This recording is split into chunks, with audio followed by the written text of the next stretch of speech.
sexual harassment of women at workplaces. तो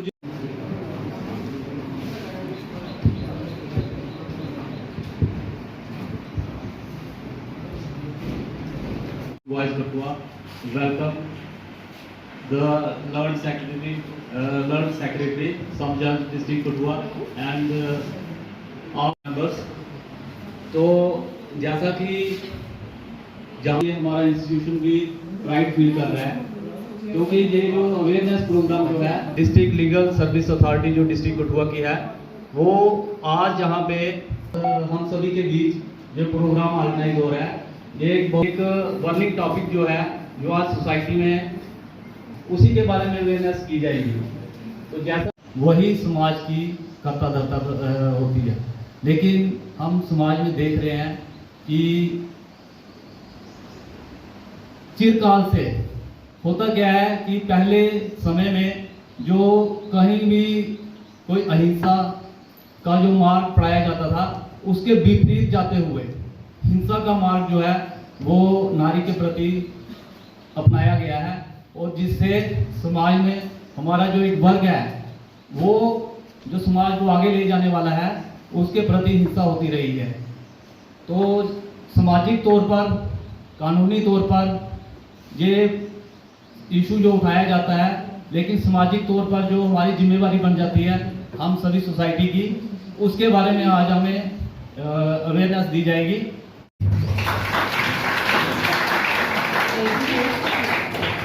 A very good morning to all of you. आज हम यहाँ female के पर्टेनिंग एक टॉपिक को लेके नहीं, लेकिन अलग अलग टॉपिक्स को लेके आपके समक्ष आए हैं, ताकि आप बच्चों को उन चीज़ों के बारे में हम अवेयर कर सकें। फीमेल के राइट्स क्या हैं। अब अगर आप लोग ये सोचें कि ये चीज़ें हमें क्यों सिखानी है, उसका पर्पस क्या है, तो सबसे बड़ा पर्पस ये है कि स्टूडेंट्स जो होते हैं, बच्चे जो होते हैं, वो किसी भी नेशन की नींव होते हैं। और आज अगर आपको फीमेल के राइट्स पता होंगे, आपके घरों में भी आपकी मदर्स हैं, आपकी सिस्टर्स हैं, तो अगर आप लोग अवेयर होंगे, आप उनके राइट्स को लेके कहीं ना कहीं आगे आएंगे। आप जागरूक होंगे तो समाज जागरूक होगा। तो मोस्टली हम ये बड़े सारे कैंप्स लगाते हैं फीमेल्स के पर्टेनिंग, लेकिन जो ज्यादातर कहाँ होते हैं, गर्ल्स हाई सेकेंडरी स्कूल्स में होते हैं। लेकिन आज हमारे सेक्रेटरी मैम ने बहुत अच्छा एक स्टेप लिया है कि हम बॉयज को भी इन राइट्स के बारे में अवेयर करें। होती है तो वो अपना घर छोड़ के अपने इन लॉज के घर में आती है, तो क्या इन लॉज के घर पे उसका हक होना चाहिए कि नहीं होना चाहिए? उसको उधर रहने का अधिकार होना चाहिए ना।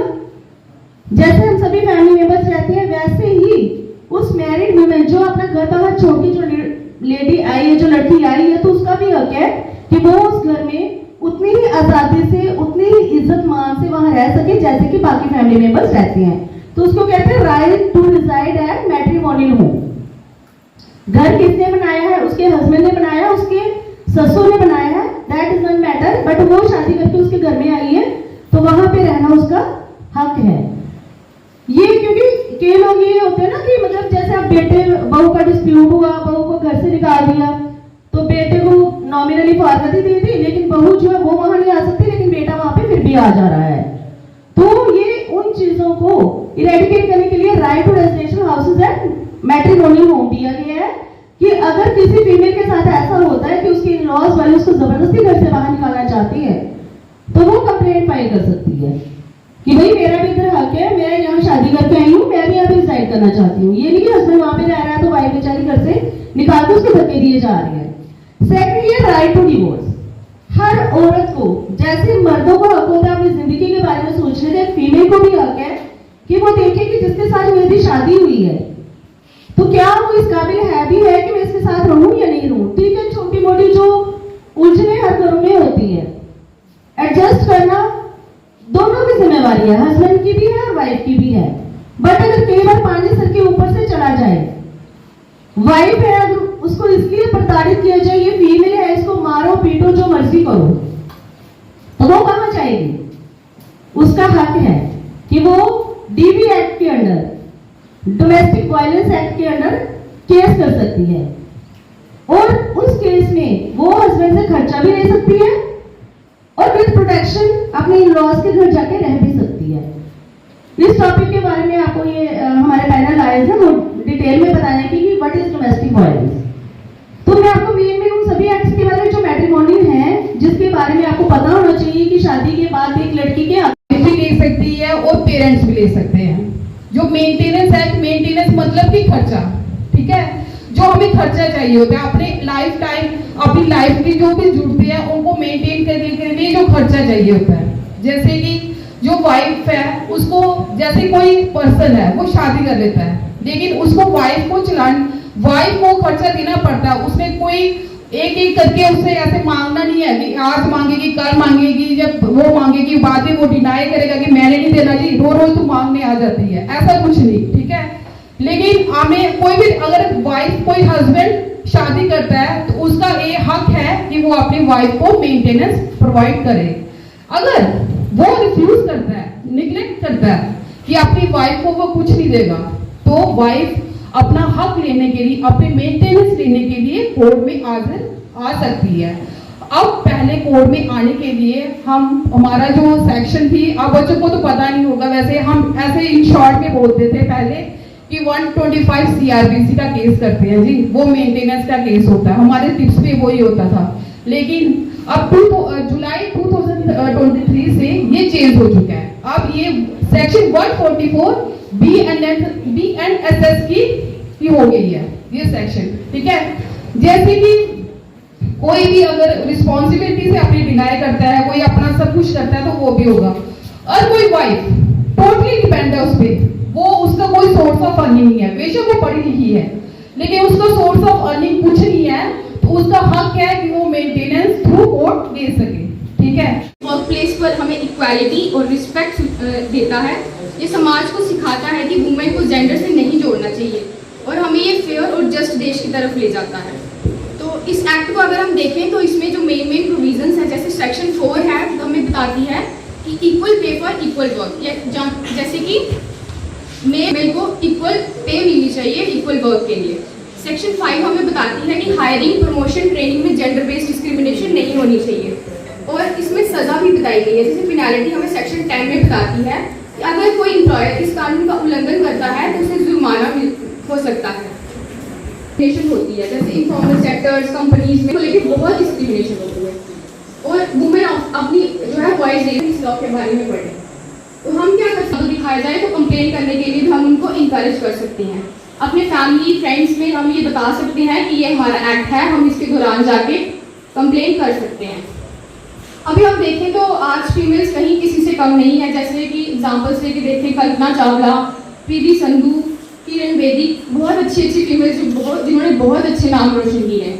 तो आज इसका कंक्लूजन यही है कि ये एक्ट हमें बताता है कि समाज को तभी आगे बढ़ाया जा सकता है अगर हम इक्वालिटी और जस्टिस को अपनाएंगे।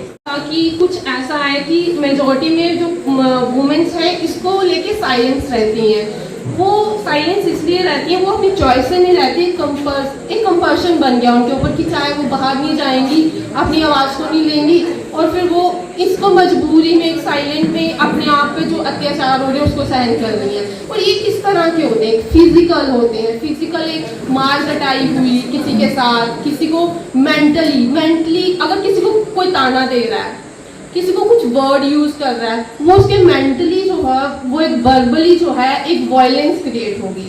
और सेक्सुअली और इकोनॉमिक अब्यूज जो है वो भी एक डोमेस्टिक वायलेंस का ही एक हिस्सा है।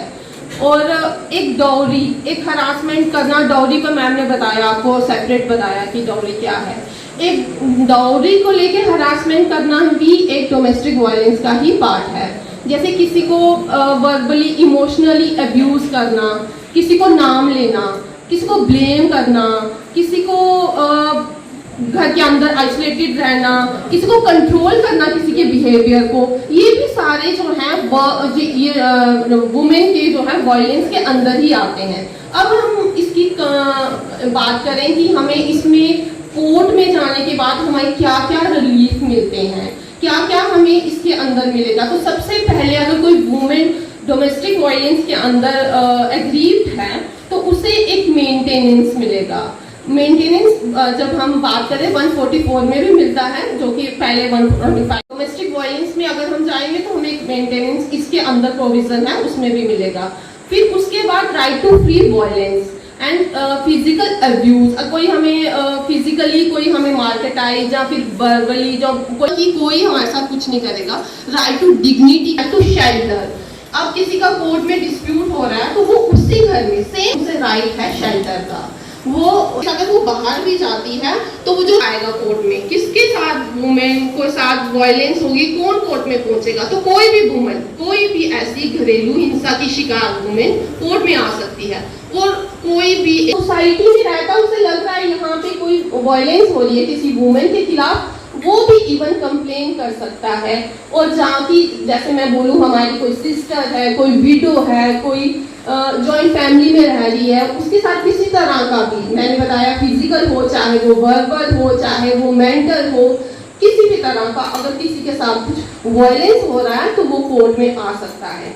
और इसमें साथ साथ हमें प्रोटेक्शन, वहाँ पर आराम से वो उस घर में शेल्टर में रहने के बाद प्रोटेक्शन भी मिलेगी वहाँ पे। और रेजिडेंसी तो है ही है, उस घर में ही वो अलग रूम में सेपरेट उसको अगर कहीं वहाँ पे party. We live in a society where there are women. ऐसी कोई सोसाइटी नहीं है जहाँ फीमेल्स नहीं हैं। आपके स्कूल में आई एम सीइंग कि बहुत सारी फीमेल स्टाफ मेंबर्स हैं, आपकी फैमिली में मदर्स हैं, आपकी बहनें हैं, आपके घर में छोटी बच्चियां हैं, और आपकी एज अ सोसाइटी मेंबर कुछ ड्यूटीज़ बनती हैं कि आपको जब तक कानून पता नहीं होंगे आप अपनी ड्यूटीज़ परफॉर्म नहीं कर पाएंगे। इसी को मद्देनजर रखते हुए ये हमने प्रोग्राम आज आपके स्कूल में रखा। गर्ल्स हाई सेकेंडरी में भी हम प्रोग्राम करते हैं। फीमेल्स को अपने राइट पता होंगे, लेकिन मेल को अपने वाइफ के, अपनी मदर के, अपनी सिस्टर के, एक सोसाइटी में फीमेल मेंबर के राइट्स पता नहीं होंगे तो आप उसके साथ जस्टिस नहीं कर पाएंगे। इसीलिए ये प्रोग्राम हमने जानबूझ करके आपके स्कूल में रखा है। मैं बीच में देख रही थी कि लास्ट के जो हमेशा बोलते हैं ना back benchers, they were little absent. और प्लीज़ अभी मैं रिक्वेस्ट करूंगी कि बी अटेंटिव। ये प्रोग्राम सोलली आपके बेनिफिट के लिए। देखिए कानून हम जानते हैं क्योंकि हमारा रोज़ का यही काम है, हमारे लॉयर्स जानते हैं, लेकिन ये फील्ड से आप उतने वाकिफ नहीं हैं, इसलिए हमने ये प्रोग्राम आपके स्कूल में रखा है। लॉयर्स ने हमें इससे पहले आपको कई कानूनों के बारे में बताया, मैं उसको दोबारा रिपीट नहीं करूँगी।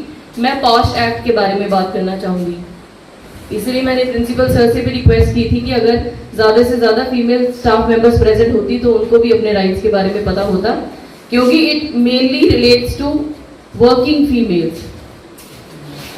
अब आप पढ़ेंगे यहाँ पर लिखा हुआ है कि नंबर 2 पे sexual harassment of women at work करती हैं, चाहे वो प्राइवेट सेक्टर में है, गवर्नमेंट सेक्टर में है, ऑर्गेनाइज सेक्टर में है, अनऑर्गेनाइज सेक्टर में है, डेली वेजर है, या अगर आपको मैं एग्जांपल दूँ किसी मॉल में, किसी दुकान पे शॉपिंग के लिए भी जाती हैं, अगर वहाँ पे भी उसके साथ कोई गलत काम होता है तो वो वहाँ का एम्प्लॉयर जो उसको चलाता है ऑर्गेनाइजेशन को, he is responsible to make sure कि उस फीमेल के साथ कोई ऐसा हादसा ना हो, किसी किस्म का सेक्सुअल वायलेंस ना हो, सेक्सुअल हरासमेंट ना हो, कोई ऐसी बात ना बोली जाए जो उसकी डिग्निटी के खिलाफ हो। अब आप सोचेंगे सेक्सुअल हरासमेंट में क्या क्या आता है। कुछ चीज़ें ऐसी होती हैं कि एज ए सोसाइटी लोग इतने उसको रूटीन में अडॉप्ट कर चुके हैं कि वो पिंच भी नहीं होता है कि हमारे साथ कुछ गलत हो रहा है। फॉर एग्जाम्पल कोई स्टूडेंट, कोई स्टाफ मेंबर या किसी भी ऑफिस में कोई साथ काम करने वाला, हमारे को कलीग्स, हमारे सबऑर्डिनेट्स, हमारे सीनियर्स या कोई भी किसी फीमेल को अगर ऐसा रिमार्क पास करता है कि आज आपने बड़ा अच्छा सूट लगाया हुआ है, आज आप बड़ी सुंदर लग रही हैं, ये बोलना भी गलत है। You have no right to say that. आपको ये भी पता होना चाहिए। ये तो सबसे छोटी एग्जांपल है, हम उसको ऐसे कॉम्प्लीमेंट ले लेते हैं, लेकिन अगेन इंटेंशन मैटर्स। जब तक आपके उनके साथ इतने फ्रेंडली रिलेशन नहीं है कि आप उसके साथ इतने कंफर्टेबल नहीं है कि वो आपको एक जेन्युइन कमेंट दे सकता है, तब तक इस किस्म के कमेंट भी नहीं दिए जा सकते। कोई आपको बोले कि लेट्स मीट फॉर कॉफ़ी, चाय पे चलते हैं, मेरे ऑफिस में आ जाइए, या बाहर चलते हैं, कहीं और मिलते हैं, this also amounts to sexual harassment. काफ़ी इंसिडेंट्स हैं। उससे पहले मैं आपको इस एक्ट को इवॉल्व कैसे हुआ, ये एक्ट क्यों बना, उसके बारे में मैं बताना चाहूँगी। बहुत पुरानी बात है कि एक सोशल वर्कर के साथ जो रूरल डेवलपमेंट के साथ काम करती थी, उन्होंने कहीं पर चाइल्ड मैरिज को रोकने की कोशिश की। मैं डेलिबरेटली नाम नहीं ले रही हूँ क्योंकि विक्टिम के नाम लेना अवॉइड किया जाता है लीगली। क्योंकि उन्होंने चाइल्ड मैरिज को रोकने की कोशिश की। चाइल्ड मैरिज यानी जब बच्ची की उम्र 18 साल से छोटी हो या लड़के की उम्र 21 साल से छोटी हो। बड़े बच्चों को कंफ्यूजन होती है कि मैरिजेबल एज क्या है। लड़कियों के लिए इट इज 18 और लड़कों के लिए इट इज 21। उससे जो भी पहले मैरिज होगी that will be avoidable marriage. So don't go into that. क्योंकि हम देखते हैं बच्चों को नॉलेज नहीं होती, स्कूल के बच्चों को, खास करके कॉलेज के बच्चों को, या भी 11th 12th में खास करके जो बच्चे होते हैं वो इस किस्म की किसी के कहने पे एक एफिडेविट पे साइन करते हैं, उससे शादी होगी। ऐसी कोई शादी नहीं होती है। उल्टा क्या होगा फ्यूचर में, लड़की क्योंकि अगर माइनर हुई तो रेप का केस लड़के पे डल जाएगा। तो इसके कॉन्सिक्वेंसेस बहुत सीरियस कॉन्सिक्वेंसेस हैं। Don't take it lightly at all. जब उस लेडी के साथ ब्रूटली गैंग रेप किया गया क्योंकि उसने चाइल्ड मैरिज को रोकने की कोशिश की, क्या इसमें कुछ गलत किया उसने कि एक बच्ची को चाइल्ड मैरिज से बचाने की कोशिश करना? उसका रिजल्ट क्या हुआ? उधर के लोगों ने उसके साथ गैंग रेप किया। जब ये सारा वाकया ओपन हुआ, पता चला, तो एक ऑर्गेनाइजेशन ने जिसका नाम विशाखा के नाम से, उन्होंने ऑनरेबल सुप्रीम कोर्ट में केस फाइल किया। ऑनरेबल उस वक्त तक कोई कानून नहीं था कि वर्क प्लेस पे ऐसा हो रहा है, जिधर हम काम करते हैं वहां ऐसा हो रहा है, तो क्या करना चाहिए। तो फिर ऑनरेबल सुप्रीम कोर्ट ने कुछ गाइडलाइंस पास की कि हर ऑर्गेनाइजेशन को क्या करना है, जिसको हम विशाखा गाइडलाइंस भी कहते हैं, जिसके तहत जितने भी ऑर्गेनाइजेशंस हैं, जैसे मैंने पहले बताया ऑर्गेनाइज, अनऑर्गेनाइज, प्राइवेट और गवर्नमेंट, जिसमें 10 या 10 से ज़्यादा मुलाजम हैं, उनको एक इंटरनल कमेटी बनाना मैंडेटरी है। अगर इंटरनल कमेटी नहीं बनाई होगी जो इस किस्म की शिकायतों को सुने, तो वो भी कानूनी जुर्म है और उसके फाइन, उस पर जो इसका एम्प्लॉयर होगा, हेड होगा, उस पर फाइन इम्पोज किया जाएगा। जो सारी ये प्रोसीडिंग्स होती हैं कि कंप्लेंट आई, कंप्लेंट कैसे आएगी? जो विक्टिम है जिसके साथ ये हादसा हुआ वो एक कंप्लेंट फाइल करेंगी, कंप्लेंट के साथ 6 कॉपीज लगाएंगी और वो कंप्लेंट फाइल करने का टाइम पीरियड है 3 महीना। 3 महीने के अंदर कंप्लेंट फाइल करनी है जब वो इंसिडेंट हुआ है। अगर उसके पास कुछ प्रूफ है, जैसे आजकल व्हाट्सएप चैट पे अगर उसने ऐसा कुछ कहा है, मैसेज में कुछ ऐसा कहा है, कॉल्स की हैं, रिपीटेड कॉल्स की हैं, अनवांटेड कॉल्स की हैं, वो सारा उसको अटैच करके अपनी कंप्लेंट के साथ लगा सकती हैं, जो भी उनके पास प्रूफ होगा। प्लस अगर उनके पास कोई गवाह है जिसने पहले ही कभी देखा हो, सुना हो कि ऐसा इसके साथ हुआ था, इसने ऐसा इसके साथ किया है, जो अलेजेडली रिस्पोंडेंट है, अक्यूज्ड है, तो वो कंप्लेंट देंगी इंटरनल कमेटी में। इंटरनल कमेटी नोटिस निकालेंगी रिस्पोंडेंट को जिसके खिलाफ ये कंप्लेंट आई है। 7 दिन के अंदर नोटिस निकाला जाएगा, उसको भी कॉपी दी जाएगी कि ये शिकायत आपके खिलाफ आई है, आपका इसके बारे में क्या कहना है, उससे जवाब दिया जाता है। उसको 10 दिन के अंदर उसका जवाब देना है। और अगर किसी वजह से फीमेल, क्योंकि जब इस किस्म के हादसे होते हैं कई लोग उस मेंटल ट्रॉमा से बहुत जल्दी, बहुत आसानी से निकल नहीं पाते हैं। मे बी वो 3 महीने के अंदर कंप्लेन ना कर पाए, या उसके साथ इतना इस हद तक सेक्सुअल, फिजिकल या इमोशनल हैरेसमेंट हुई हो कि वो हिम्मत ना दिखा पाए कि मैं ये कंप्लेन करूं। क्योंकि इस चीज़ की कंप्लेन करने के लिए भी खुद की एक विल पावर चाहिए होती है, अपनी फैमिली की सपोर्ट की ज़रूरत होती है। क्योंकि अक्सर हम सोसाइटी क्या कहेगी, लोग क्या कहेंगे, इन्हीं चीज़ों में रह जाते हैं। और अगर हम डेटा के हिसाब से जाएं, NCRB डेटा के हिसाब से जाएं, तो मुझे लगता है कि 90% रिपोर्टेड मैटर्स होते भी नहीं हैं, सिर्फ 10% ही रिपोर्ट होते हैं। तो इमेजिन क्राइम कितना ज़्यादा एक्चुअली में हो रहा है। होने की कंप्लेंट 3 महीने में ना करने की, तो वो उनको फर्दर 3 महीने का टाइम एक्सटेंड कर सकते हैं। उसके बाद दोनों तरफ से बयान होंगे, स्टेटमेंट ली जाएंगी। उसके बाद इंटरनल कमेटी का जो भी फैसला होगा वो एम्प्लॉयर के सामने रखा जाएगा, जिसमें कई किस्म के actions, wrong message, any wrong call message और एट इनअप्रोप्रिएट टाइम, आधी रात को कॉल करना, आधी रात मैसेज करना, लेट आवर्स में कॉल करना, मिलने के लिए कहना, उसको लालच देना कि अगर तुम मेरे साथ मेरे हिसाब से चलोगी तो तुम्हें मैं लीव एक्स्ट्रा दे दूंगा एम्प्लॉयज़ की, क्योंकि ये एक्ट ही सर्विंग लोगों के लिए है। और आप में से बच्चों में बहुत सारे ऐसे बच्चे होंगे जिनकी मदर्स काम करती होंगी, जिनकी बहनें काम करती होंगी, पब्लिक या